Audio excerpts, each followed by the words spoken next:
Well, hello. Welcome back to Dela's Voice on this beautiful Sunday morning in Newmarket. I'm sitting with Brad Jones, Sensei Jones, a longtime friend, a teacher, a leader in the community, and I have the pleasure to interview him for about an hour and just learning from him and hoping that you also will learn a whole bunch of stuff. Thank you, Brad. Hi. Hi there. Good morning. Thank you for coming here today to my flower shop, to my Dela set here. It is a little different, isn't it? And Very you got nice. a little friend visiting on your shoulder. Yes, he just showed up a minute ago. He's whispering secrets in my ears. That's DJ. He wants to be part of the interview. Okay. Yeah, he likes the attention. As long as he doesn't bite me, I'm okay. So thank you so much for agreeing to do this. I'm so excited to have this chat. Oh, thank you for having me. Oh, for sure. Well, a lot of people in Newmarket know you. Yeah, I've been around a while. Everyone has everything good to say about you. Well, that's good to know.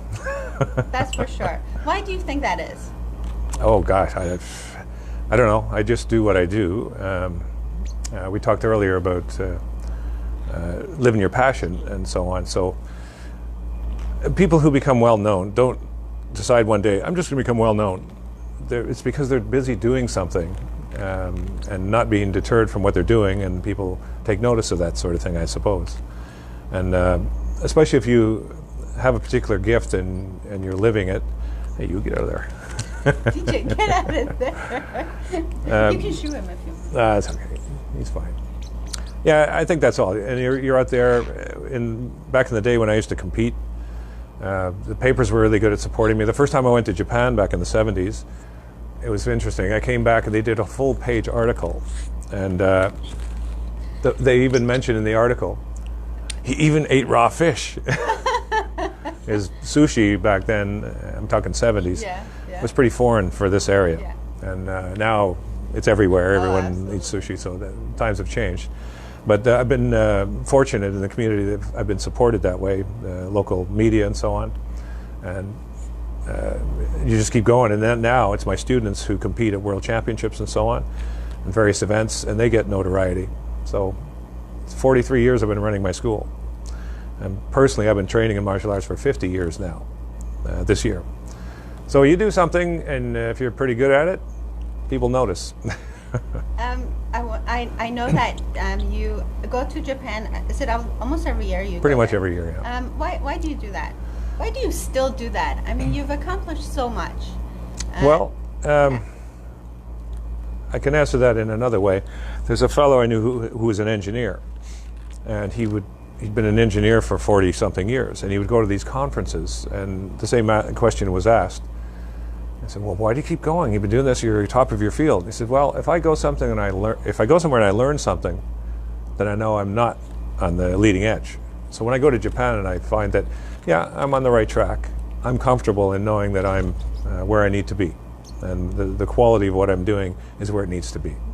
And to stay connected, more so now for my students, often I'll have students come with me, and they'll have the Japanese experience. They get to train in the dojo. So I'm sort of the gateway for them to bring them in, introduce them, and we do a little sightseeing, experience the culture, and for many of them it's a once-in-a-lifetime situation. For sure. So I really enjoy showing them. I'll take them to the grave of the founder of karate at a temple, in places that they would have difficulty finding if they were on their own. Mm-hmm. So I get joy out of that now, more than anything. And I do my training. And it's when I'm teaching all the time and coaching, I don't get the opportunity to train myself.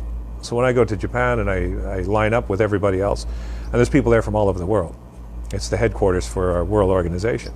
And I get to just work out and sweat and pack up my gi and go out for dinner and then get up the next day and do it all again. And it's just, that's a pleasure. That's a luxury now. Sure. Yeah. And you're impacting so many lives when you take these kids with you and you give them this experience.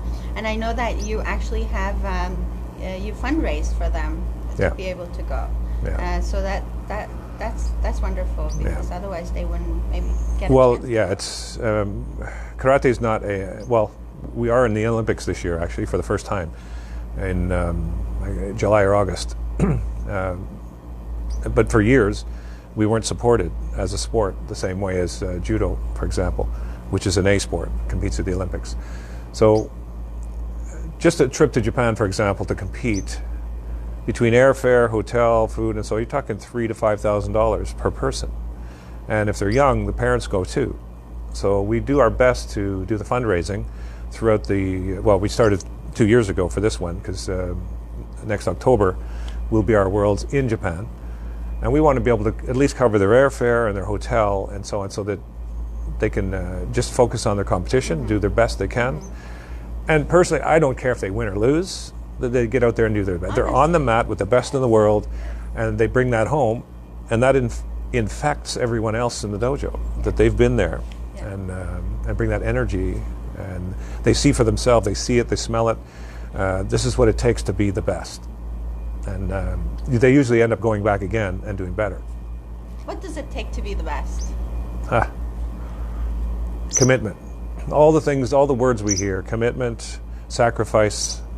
Any Olympian will tell you, actually there's a saying in sport, if you have an opportunity to compete, I'll use the Olympics, at a high level, at that caliber, that you have to choose between education often and athleticism. And in that sporting world, if you're going to do that, the phrase is, well, education will be there later, but youth will not be. So they have to make that choice. So the personal sacrifice someone has to make to put in the training of, if it's for one cycle, 4 years, if you're good enough to get government funding, that's barely enough to live on, to feed yourself. Your family, if you have a family, also has to sacrifice with you for that opportunity. Then you come back, and then back to your education, if that's the case. So you're kind of behind. However, that club is very small, those who make it to that level. And I have never met anyone who regretted it. It's something that they have for the rest of their life. The memories, what they learned along the way, it's invaluable. Many of them do speaking tours after. They go to corporations and talk about what it takes to achieve, because it's valuable lessons they learn along the way. And so this doesn't just apply to martial arts or sports. No, it's pretty much everything in life, isn't it? It is, yeah. The martial arts thing, I'm born and raised in Newmarket. A bit of my background, my father had a grade 5 education. He came from a family of 12. His father died before, or roughly around when he was born, from a wound he got in the war. And it was tough. It was during the Depression. So at 13 years old, he had to leave home, like basically get out, you're on your own. And as I mentioned, a grade 5 education. He had to make it on his own. So he didn't have a lot of opportunity. My mother, born around here, worked at the Bank of Montreal on Main Street her entire life, retired. I remember Mrs. Jones. Oh yeah, she's a great lady. And neither of them had traveled, neither of them desired to travel or even go beyond this existence in this town. I grew up differently. I wanted to get out there and see things and experience things. And when I got into martial arts at 14 years old, it made such an impact on me. And the people that I met and the lessons I was learning was quite foreign to most people. Back then, I started training in 1969 here in Newmarket. It took me to the ends of the world, but the lessons I learned were the discipline to achieve a various level, whether you're going through the belt level or you want to compete at an event. Again, the sacrifice, the discipline, all the aspects necessary to achieve anything, because these skills are transferable. So once you learn that, and you learn that there are no limits, the only limits we have are the ones we put on ourselves. I mean, we can't fly. There are physical limits. But in terms of achieving something, there really are none, if you're going to work at it. But it might take you a lifetime to achieve it as well. Did you know at 14 what you wanted to do? Yeah. Really? I consider myself very fortunate that I found something that really clicked for me. My father would tell us, he put me into baseball. I'd be out in the field looking around, and the ball would go over my head. Oh, was I supposed to get that? Put me in hockey, and it was a great sport and everything, but it just wasn't for team sports. I guess wasn't for me. I think I scored on my own net once, and that was the end of that. Yes. But when I got into the martial arts, what appealed to me was it was you against yourself. It wasn't a team thing. You start here. You want to get to here? Okay, fine. Someone starts here. They're at a higher level. Someone starts with less, but it's all about you against yourself, your own self-improvement, and that's ongoing. It's a lifetime study. Yeah, I look at that in everything too, right? Every day you compare yourself to the day before. Right, and you're moving forward, and then we get to a certain age where it's maintain what you've got, but then we grow in other ways. You know, we grow in terms of the education we have, or the coaching skills we have, or the motivational skills. All these, so we're constantly moving forward, and that's what it taught me. And at 14 or 15, maybe, I think I was a yellow or orange belt. I said, "This is what I'm going to do." So it took me a long time. My parents, when I announced that to them, looked at me like I had 3 heads. I guess that was, you want a what? Mm-hmm. There was no one. The only person actually making a living teaching martial arts was my teacher, Sensei Soroka. And he was a fellow. He was the first karate teacher in Canada. He was actually born in Canada back in, I guess, the late 30s. And being Japanese, but Canadian born, during the war, of course, they were all put in internment camps in BC. So when the war was over and they released them, they were given the option, you can either stay here with nothing or we'll ship you back to Japan. So he decided to go back to Japan. And I saw some film of when he went back. He ended up working for the American military as a translator and a driver. And the country was in ruin. Very desperate times. And that's when he started studying karate and judo himself. And his teacher, Chitose Sensei, took him under his wing and trained him for many years. Then he ended up getting married, had children. Then he moved back to Canada and started the first dojo in Toronto, 1953, roughly. So I was fortunate to end up in his dojo, and he was kind of like a father to me in time, because I could sit and chat with him. He drove us into the ground. It was very hard training. When I announced to him one day, "Sensei, I want to go to Japan," I said, "Okay." And he just, I would come home with welt marks. He'd smack you with the shinai, like just to toughen you up. That's the way it was. So he ended up sending me to his teacher. So I got to live with his teacher for a couple of months. How old were you then? 23. Yeah, around 23. That was my first experience in Japan for 4 months. And yeah, it was an eye-opener. So I ended up training in the south of Japan in Kyushu, where there were some people had never seen a foreigner. And the bugger. He really likes you. I think so. He likes my shirt. Yeah, he likes your shirt. Oh, just don't ruin that shirt. Yeah, be careful. Yeah, so I was training there, and then I ended up going to Tokyo and training at the headquarters for the organization that I'm with now, called the Japan Karate Association, JKA for short. And they're the descendants of the person who actually brought karate from Okinawa to Japan back in 1921. And I've been with them ever since. And that's my quality control. Mm-hmm. So the standards at my dojo are not mine personally. We follow a world standard. And it doesn't suit everybody. Lots of the students come for gradings and they don't succeed. But there's a lesson in that too. Mm-hmm. And they're brought up knowing that you may not make it the first time. In fact, I was just in Japan in October. I tested for my 7th dan, and I didn't pass. You've been trying for that, have you? Well, I had to wait 7 years from the last time. And so it's every 7 years? No, from 1st to 2nd degree black belt is 2 years, and then from 2nd to 3rd is 3 years, and so on and so on. So for 7th dan, it was 7 years ago, I did my 6th dan test. I didn't pass that one the first time either. Wow. So, that's commitment. Yeah, that's a long trip Yeah. and a big expense. Yeah. The test alone is $1,500 US. Fortunately, they give you a portion back if you don't succeed. But I'm invited back in April to do it again. Okay. So what I like about that organization is that they have very strict standards. Mm-hmm. Out of 14 of us who tested, 3 passed. And only 1 was a foreigner. And another one of the Japanese fellows, it was his 4th time trying. So I'm okay with that. Is that the highest? It's the last test. It's the last test. After that, the 8th degree is awarded by a world committee. To the chief instructor's 10th dan. He's 80 years old. He was the one testing us. So you just 80. 80, Wow. and he can still move really Yeah, well. for sure. When I look at him, okay, I'm 64, and I complain sometimes. When I watch an 80-year-old doing what he's doing, I think, okay, I'm going to shut my mouth. You said something to me all those years ago when I started working out at your dojo. You said flexibility is not lost; it's just forgotten. Yeah. This is something I use all the time. So, can you tell people a little bit about that?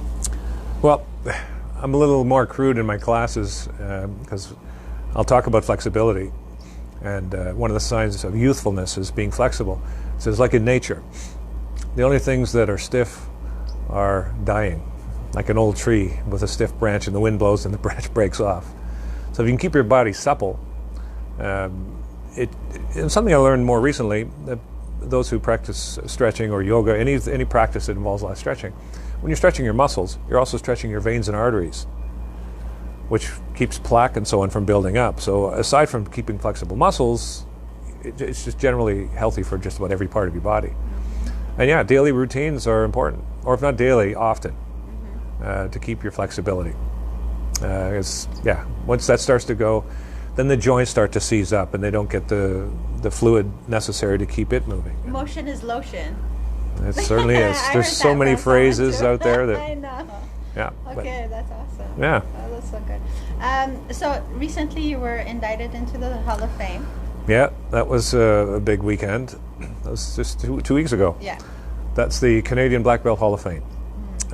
I had heard that I would be nominated a few years ago, and I thought, oh, that's nice. My teachers, they started this in 2006, and they started with the pioneers of Canadian martial arts. So it's all martial art, from judo, kung fu, and so.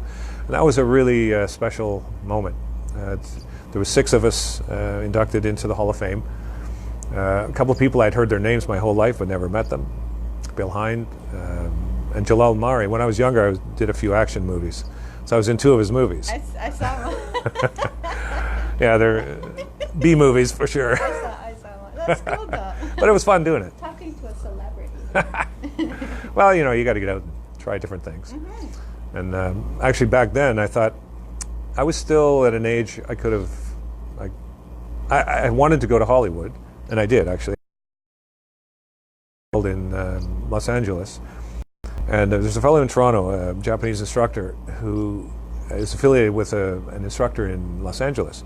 And in his dojo, we had all these movie types and TV personalities training there. What's his name?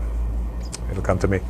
So a meeting was arranged at this tournament with one of these top people down there to discuss this possibility. So I sat down with him and says, well, this is what I'm thinking of doing. I'm thinking I'll stay in Toronto, I'll have an agent in Los Angeles, and if a part comes up, I'll fly down. He says, no, forget it. He says, by the time you get here, there's 20 guys just like you ahead of you. You got to be here. He says, I know people, I can call this, I call that. So I had to sit and think about that. James Caan. Yeah? Yeah, it was James Caan I was meeting with. And he'd been around, that guy, and he was well connected. So he was willing to, well, he said he was willing to help out. So I came home and I thought about it. I said, I'm not willing to give up everything here on a gamble, on that much of a gamble. As much as you never know, it could have gone either way. So I came home and I just dabbled in some theater and a few movies here, and it was fun. But I wouldn't want to, and where I sit today with my dojo, very well known, quite successful, people from Europe show up on a regular basis. I don't regret the decision. Okay, that's good. Well, regret is such a useless energy. You make we are where we are in our lives due to the decisions we've made. And I'm quite pleased with the way it's worked out. How do you make decisions today? I often go off on my own if it's a big decision, like retirement, and what that's going to look like. What? What are you talking about? Well, people don't retire from what we do, but you have to change gears sometimes. Sometimes you have to slow down or do less. Or the last thing I would want to do is not be like, it's not a classic, okay, I'm working now, I'm not. But the running of a business and so on, as you know, you run a business, it's tiring. And after years and years and years, and expenses go up, taxes go up, it gets a little tiring. So decisions like that, I find if I just go off, I take my canoe in the woods for a couple days and just sit, things come. In the peace, in nature, that's the best way to make decisions, I think. That's awesome. And then once you make the decision, that's it. You go for it. And it could be a wrong one.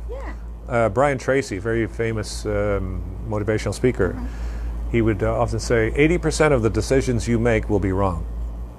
So if you made 10 and 8 were wrong, no, that's true.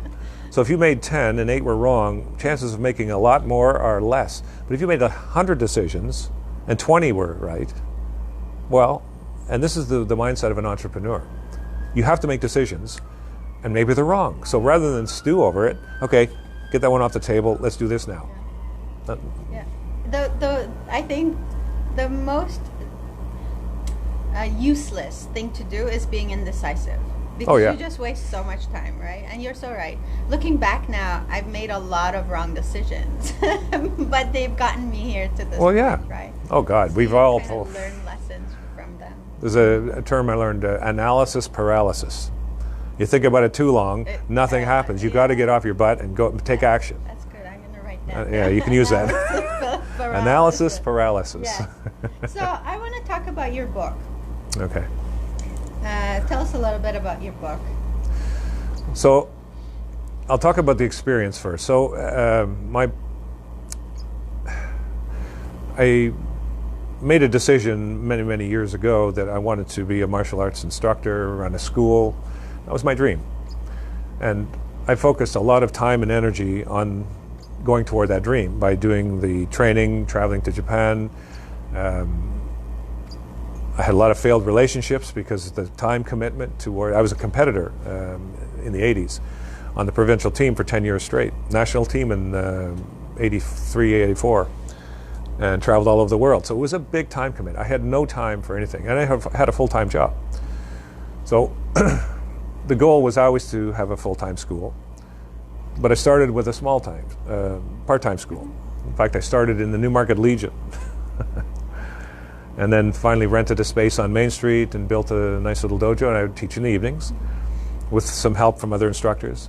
And then get up in the morning. I'm an electrician by trade, so I worked at the Havilland Aircraft at the time. Full-time job, work all day, drive up, teach my classes, drive home at night, get up the next day, and it was this cycle over and over and over. And I was earning enough money teaching the martial arts to at least keep the rent paid, but not making any money at it. So, but it was okay. We had some good students, and so we reached a point where I was at de Havilland where I got laid off my job. It was one of those downturns. So there I was out of work for a while, and teaching the club, teaching the classes, and I ended up in a really bad situation. I had spent all my savings. I was backed into a corner. I didn't know what to do. And a fellow that I knew for a long time, who had made his living smuggling hashish oil out of the tribal area in northern Pakistan to smugglers, offered me a job. Mm-hmm. How old were you then? Oh, I was old enough to know better, probably 28. And anyway, I saw it, and I thought, my first impulse, no, I couldn't do that. No, couldn't do that. But there was a sense of adventure about the whole thing. And in my mind, I thought, okay, just once. It'll get me out of this hole. Then I can really do what I want to do and get moving on this thing. At the same time, I mean, it was cannabis. It wasn't drugs. So morally, I could justify that. I smoked pot all my life here and there. You know, it's not like every night, but I don't have a problem with that. I became a top-level athlete, and still once in a while I would smoke a little here and there. So that aspect wasn't the issue. The fact that it's illegal, okay. So I took it and I ended up traveling to that part of the world. And so that's what I wrote the book about. Because I ended up traveling through Pakistan, through India, and into France. And when I got into France, I was arrested. They found it, and I did some pretty hard time in a French prison Fleury Mérogis. And whenever I mention that name to anyone from France, they just look at me with big eyes. You were there? And it was a real hellhole. It was really tough. I was almost killed a couple of times. And during that experience, I truly realized that, okay, you idiot, here you are. This is the reason you did this. But when you get out of this, because I also realized this is a temporary situation, when you get out of this, get your ass in gear and get back to what you're supposed to be doing. And that's why my dojo is what it is. I realized this is my purpose. Stop screwing around and get on with it. So I ended up writing. People close to me knew what happened, and they kept the school running while I was away, kept it quiet. And I thought, for 20 years I taught self-defense courses in high schools. And one of the things that gave me the edge on teaching something like that, or even teaching martial arts, is I've been in front of somebody with a knife in their hand who wanted to kill me. And I know what it feels like inside. So it's not about take the finger and bend it that way or take this from it. It's not something out of a book. There's real feeling and emotion when you're dealing in a really bad situation. So I try to bring that to the table. And when I was teaching in these courses in high schools, for seniors, it wasn't for younger ones. This is senior kids that are teenagers, older teenagers. I would often go to the teachers and say, listen, I want to tell these kids why I know what I know. And they would say, no, you can't say that. No, you can't tell them you're in prison. Oh my God. So I didn't. And then one day I realized, okay, if I'm going to tell anything, I have to tell the whole story. So I thought, okay, I'm going to write this book. So I ended up doing some research. I found a fellow who would co-write it with me. He's a writer, Gene Shannon. And the two of us took 5 years and wrote this book. And it came out really well. I was really, really pleased. It was torture writing it because I had to relive it. And when I was writing, it's funny, my girlfriend at the time, we had actually split just before that, but we were still really good friends. And we have been throughout our life. I would write to her. The only release in there was writing at the end of the day. And I would write 15-page letters sometimes. And I would tell this happened, that happened. Well, she kept them all. And years later, she came to me and says, you may want these one day. And she gave them all back to me. And that's kind of how I wrote that book. Yeah. We could take the chronological events and lay them out. And reliving the whole thing was not a great idea, but we survived. And I wrote it. It's out there. It was carried in chapters for quite some time. Unfortunately, Chapters pulled a fast one on the distributor. He went broke. So I want to get it out there again. But it's called Detour on the Path. It's quite a story.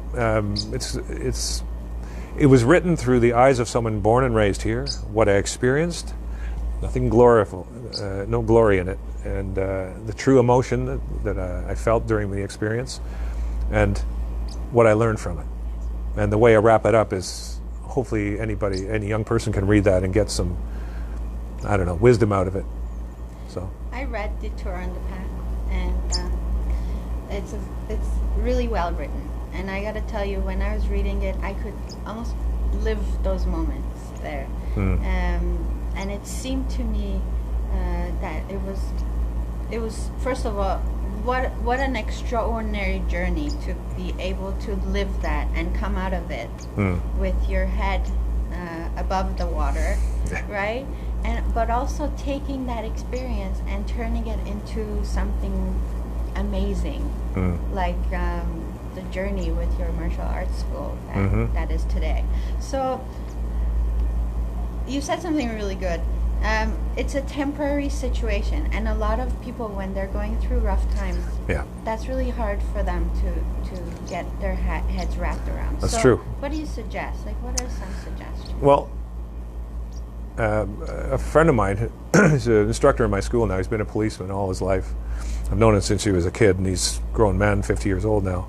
And we've had some in-depth conversations over the years, and he pointed something out to me many years after that that incident. He says, in my line of work, I run into people who have been through this sort of thing, and it ruins them, and they wallow in it for the rest of their lives. Yeah. Or people who've been through a bad divorce, or and it destroys them. That point, and I realized that while I was locked up, and everything in the universe is temporary. It's in constant motion. So I wrote a poem while I was locked up, and I stuck it on my wall in there, and it happens to be hanging at the back of my dojo right now. It's a haiku type poem, and it's what kept me sane in a sense.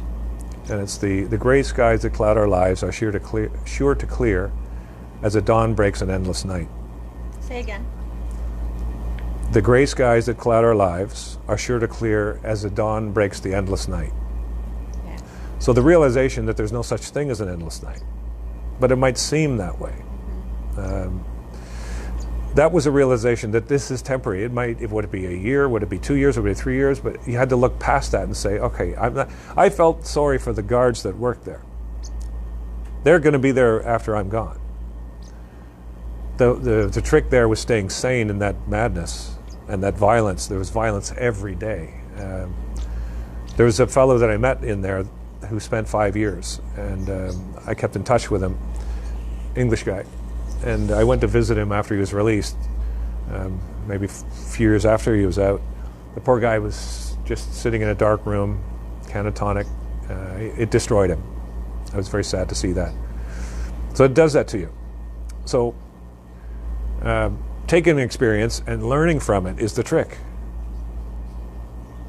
Things happen to us in our life. It'll either break you or make you stronger. I mean, it's simple to say. What doesn't kill you makes you stronger. Yeah. But it's true if you have that mindset. Yeah.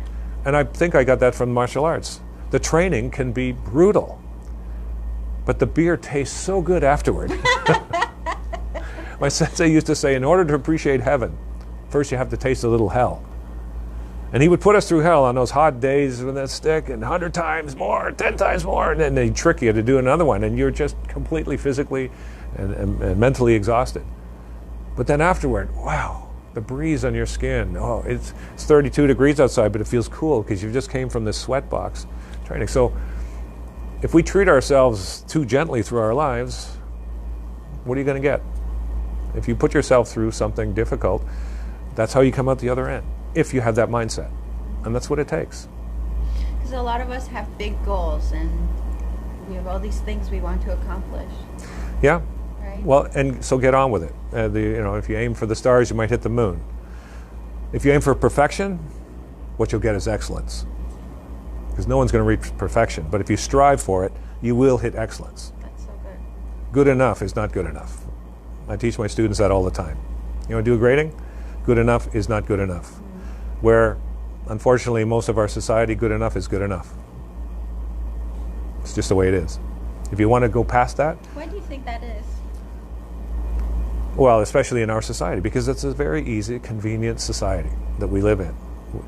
If you travel through some third world countries where life is hard, it's a different mindset. When they come here, I get a lot of new Canadians come to the dojo from various countries around the world, and you see it in them. When they come in there, they understand this is going to take some work. And that was more common when I was a kid. We had a discussion about this with George about dopamine hits.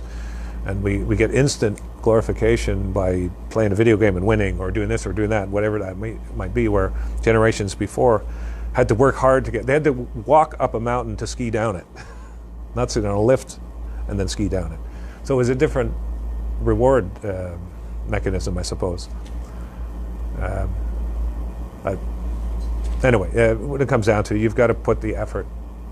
If you want to achieve anything of renown, then you've got to put that effort in. There is no shortcuts. Shortcuts are for, I don't know, you're a famous singer and somebody sees you and I mean, that happens, sure.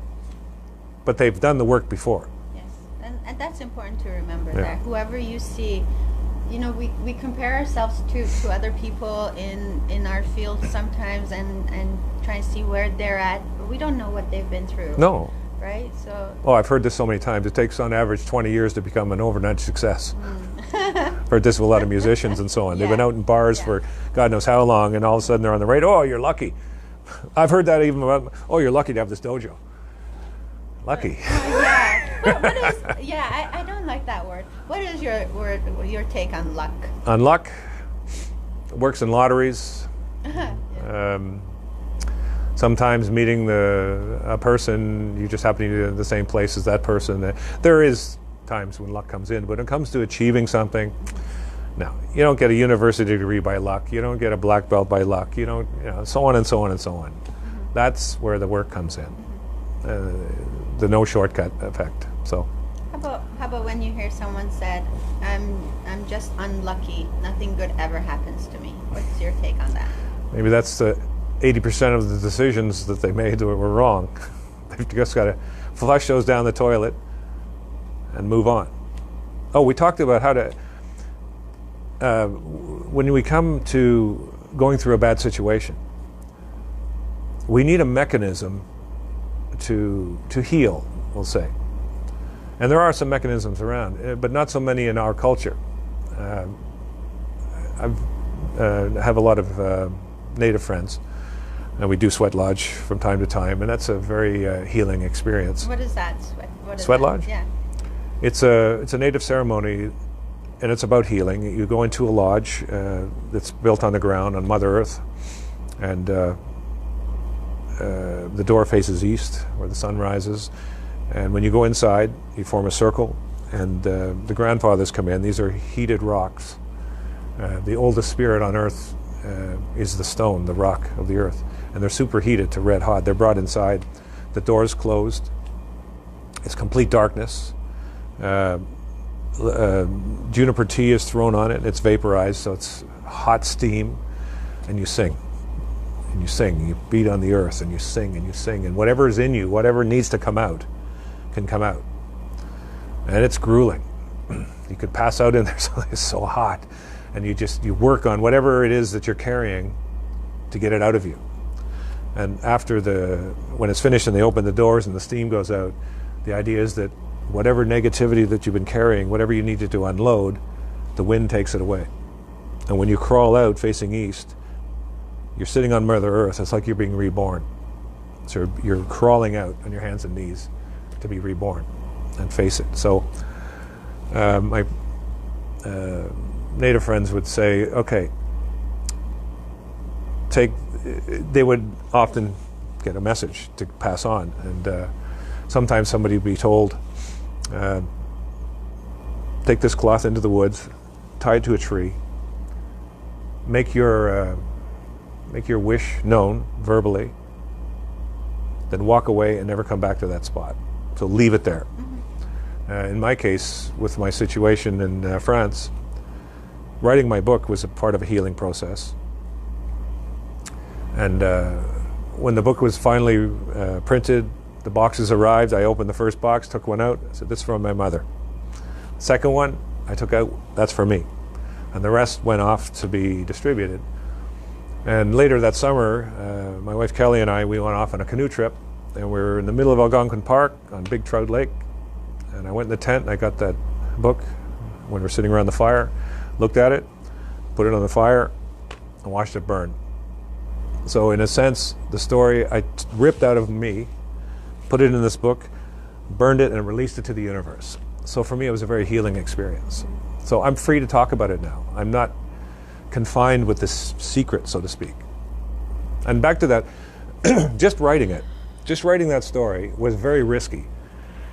And I remember talking to Kelly about this. I'm thinking, I don't know, geez, I'm teaching in this community for so long. People are going to read that. What are they going to think?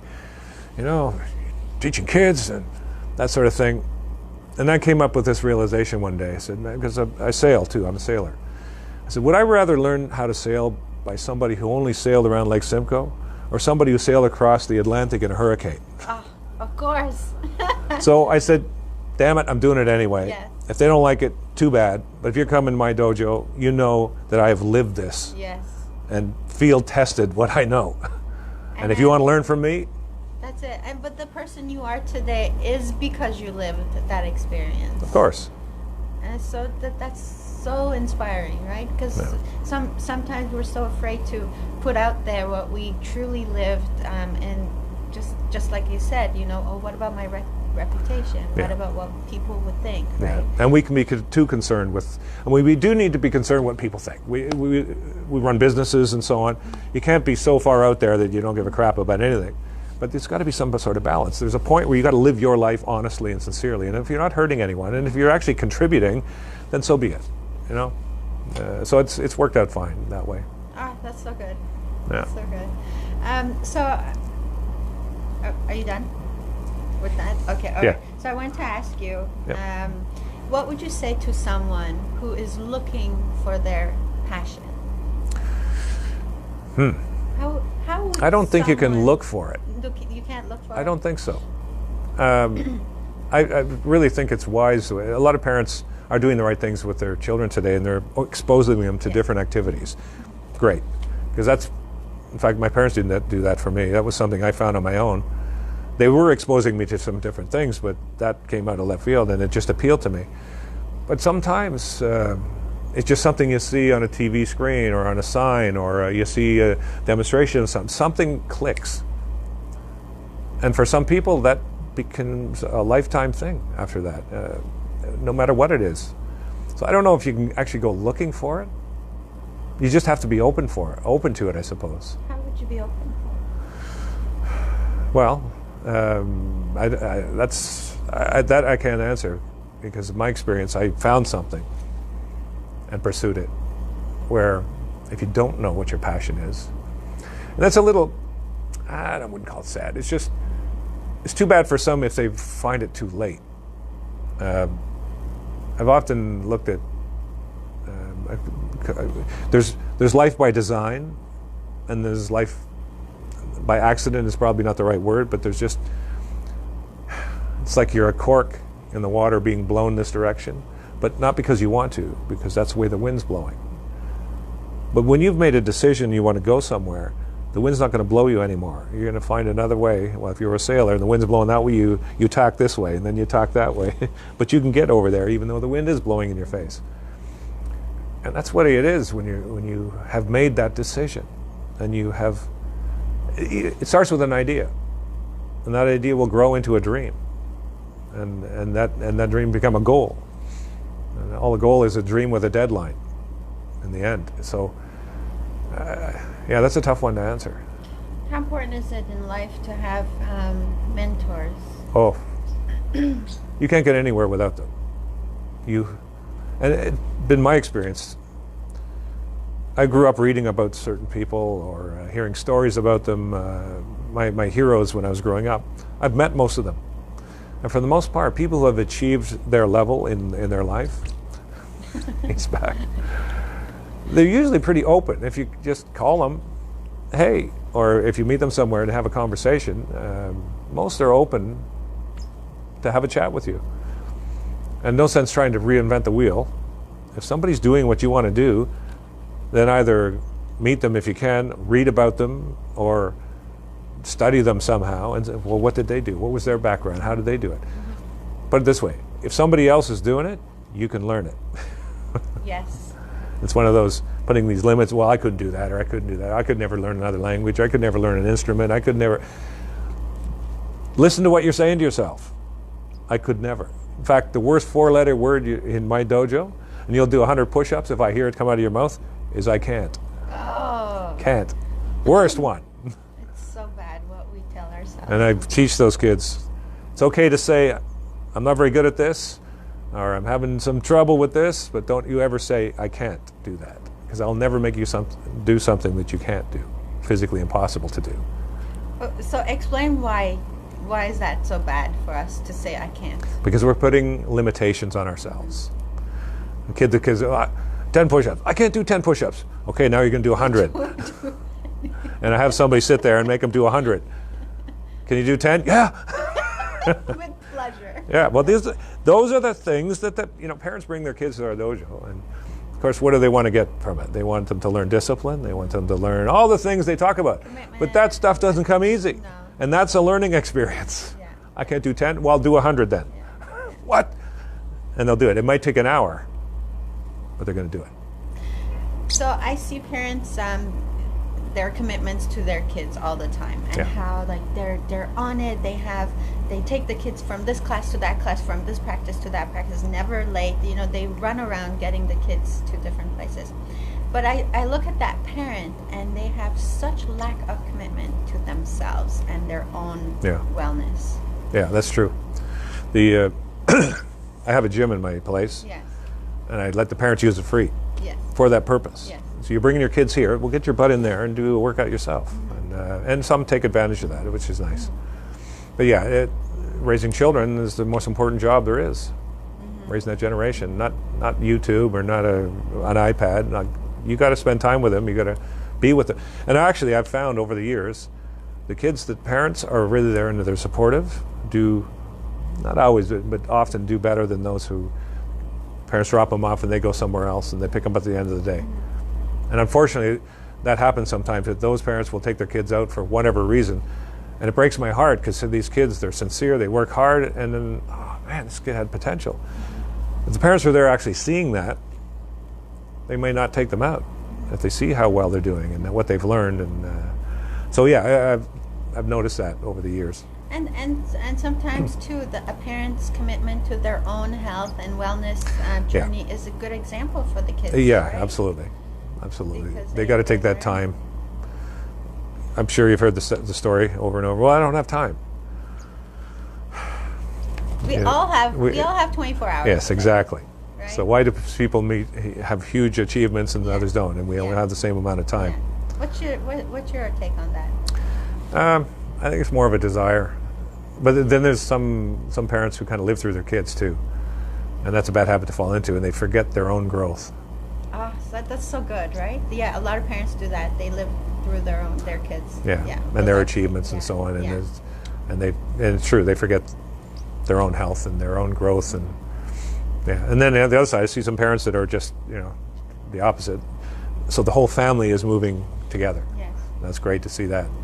So the danger in living your life through your kids is that one day those kids are going to leave.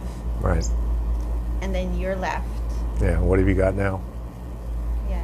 Yeah. So that it's a good reminder, anyways. Yeah. It's as corny as it sounds, finding that balance, finding the time for yourself, for your family, for you. I mean, it's just necessary. Yeah. So I also want to do a little bit of infomercial for the dojo, because Okay. I work out there, and I've been doing kickboxing there for a long time. I started actually kickboxing 12 years ago. Can you believe this? Yes. 12 years ago is when I called the dojo and I said, I'm not really athletic. Do you think I can take this course? And you said, yes, come. We have people at all levels. And I swear for the first month, I thought there was a camera recording me. And you guys were laughing at me. No. But oh my gosh, I stuck to it. It's so much fun. The dojo offers a lot of different classes. So what are some of those classes? Okay, and just want to say, Dela is one of our best kickboxing instructors. I agree. She's very skilled, very motivational, and her classes are lots of fun, full of energy. So I want to thank you for being part of that dojo family. My pleasure. It's wonderful. So the kickboxing is a class. It's really the only fitness type class. So karate is the main focus. I started training in karate many years ago and started just a karate school, and it's grown from there to house other disciplines. So we have Aikido is a martial art taught there, and the only other school is in Toronto. So it's the only one north of Toronto. There's a jiu-jitsu program, and jiu-jitsu is actually the grandfather of many martial arts. It was a samurai's unarmed combat after they had lost their weapon. So it's pretty mean stuff, but it's very good for self-defense. Karate is an art that has a self-defense and a competitive element to them. Jiu-jitsu is straightforward self-defense. Somebody grabs you, you take them here, you do what you got to do. We have a lady who's running some fitness classes there now, Fit Hit, Kathleen Heath. She's running a great program. It's a half-hour high-intensity training. George Holden is a personal trainer who works out of there. So there's a lot going on. It's all day long now. We have classes. Tai Chi. Terry Farrell's been running Tai Chi out of there for years. Very knowledgeable fellow. He spent a lot of time in Asia himself, training and learning. And there's yoga. Not at the moment. Okay. Yeah, we've had yoga there a few times. George was going to run a stretch type class. He did one already. He's going to run another one in the new year. So lots of activities. And if anyone were actually interested in seeing what we do, every year we have this thing called Kagami Baraki. So that term directly translates to polishing the mirror or wiping the mirror clean. So it's a day of celebrating the new year for the martial arts community. So all of the students from all levels, we come to the dojo. We do a short workout. We do some demonstrations of all the various we have tiny tigers that are age 5 to 7, 8 to 13-year-old juniors, our adults groups, and the various levels of the adults groups.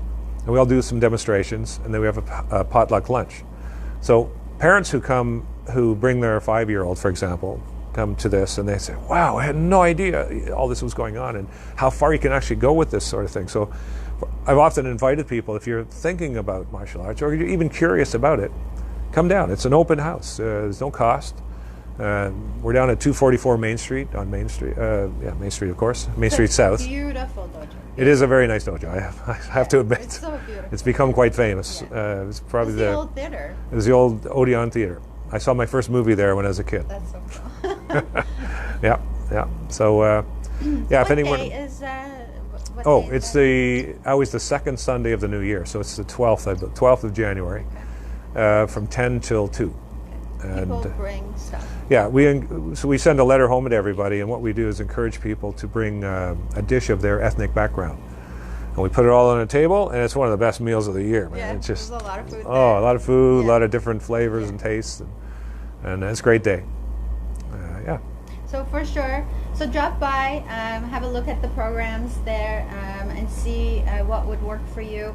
But also, Brad Jones' book is there, so you can purchase that as well and see for yourself that journey, that extraordinary journey that I was talking about. So our hour is up. Can you believe Oh my that? God, really? Yes, I know. Any Wow. Oh, so I do want to actually, I ask this of all my guests. Okay. Because acts of kindness to me are very important. They bring a lot of connections, and especially in a small community like Newmarket, they just go a long way. They go a long way anywhere, but Yep. especially here. What is a recent act of kindness that you did that hopefully didn't cost any money? Oh, every day I pick up garbage on Main Street, and I don't care what anybody watching what they think. We just hosted. So I'm a musician as well, and I have a band called the Aspiring Legends. Yes, please talk about that a little bit. We have more time. Okay. We So- just made more time. Well, we just did a concert for the 3rd year in support of In From the Cold. So we did it was last night at the Old Town Hall. It was a sellout. We've sold it out every year. It's a variety music show where our band, we host it. So we open the show and we close it. We had John Lemmy there and the Miles Twins from Aurora. It's all about supporting young up-and-coming talent, like the Miles Twins, they're very talented, to showcase them in a theater setting. And proceeds go to In From the Cold, the homeless shelter in town. And they're doing great work. I've been there a few times and talked to people there that need it and the people who run it. And it is a wonderful operation that we have here in town and needs to be supported. And part of that goes to when I was released from being locked up, I had to wait 6 months in France for a trial. I had nowhere to live and I had no money, and I had to rely on the kindness of others. I slept on many couches and was helped by some friends. My friend from France was just here 2 weeks ago.